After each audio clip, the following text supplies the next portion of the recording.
My research over the last 18 years has focused on how do we make people better at what they do. However, in 2008, I realised that we have missed the most important piece of the puzzle. Because the way we live today has fundamentally changed. I'm sure you can relate to the following. You're writing a report, but really you're answering emails. When the phone rings for the 20th time, it's Renee from HR. She has a complaint of bullying against one of your team. You try without success to sort out the issue, when suddenly you realise you're late for a meeting with operations, but you contribute nothing as your thoughts are consumed with the call from HR. In the blink of an eye, you're behind the wheel chauffeuring your kids, all the time answering emails on your phone. At home, you are greeted by a partner who's had a crap day and expects you to magically make it better. You then turn school teacher and help the kids with their homework, all the while trying to access the part of your brain that paid attention in trigonometry. You prepare for the next day. An email pops up from your manager saying he has assigned you an extra project. After mentally fashioning a voodoo doll of him and sticking it full of pins, you open up your MBA course. You know, the one that you enrolled in because you're lacking a challenge in life. You pour yourself into bed. Your partner decides now is the time to discuss issues in your relationship. After resisting the urge to suffocate them with your pillow, you pass out. You wake up drooling. A small child is standing next to you saying, "There's a monster in my room."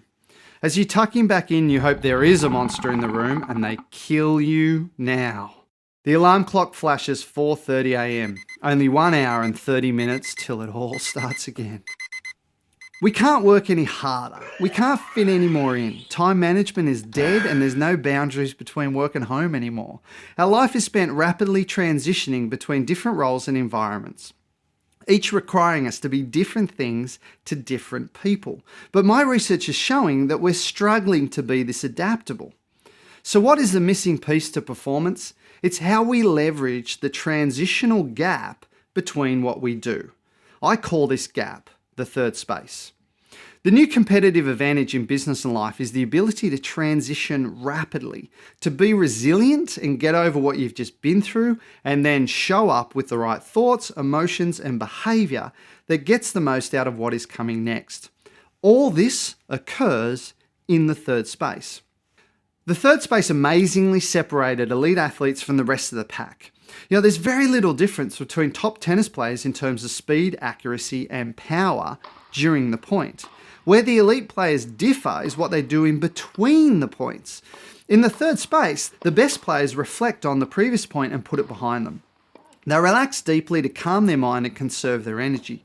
Finally, they focus their mind and emotions to be at their best for the next point as they transition into it. It's not what the elite players do during the point that makes them the best, it's what they do in between the point. One of the biggest challenges we face is we have a terrible day at work and we bring that mindset home with us and take it out on our family. In a research project I led with Deakin University, we got people to do 3 very specific behaviours in the third space between work and home. They were called reflect, rest, and reset. After a month of doing this, we saw a whopping 41% improvement in behaviour in the home. Improving your relationships is about how you transition between work and home. Even my consulting work with corporations, I found the third space helps salespeople get over rejection and transition into the next call or appointment with enthusiasm and optimism.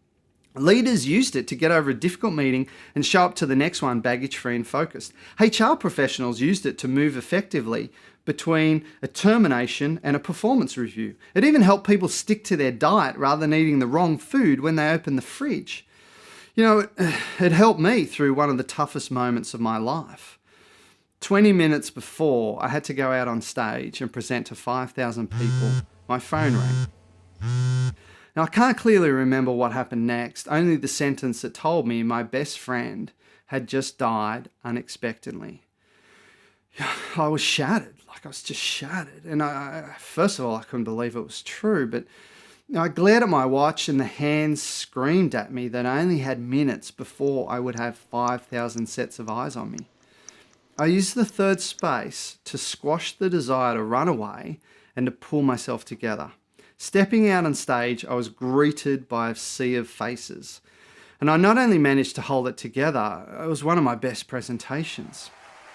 Then I walked off stage, sat in my car, put my head in my hands, and just sobbed like a baby.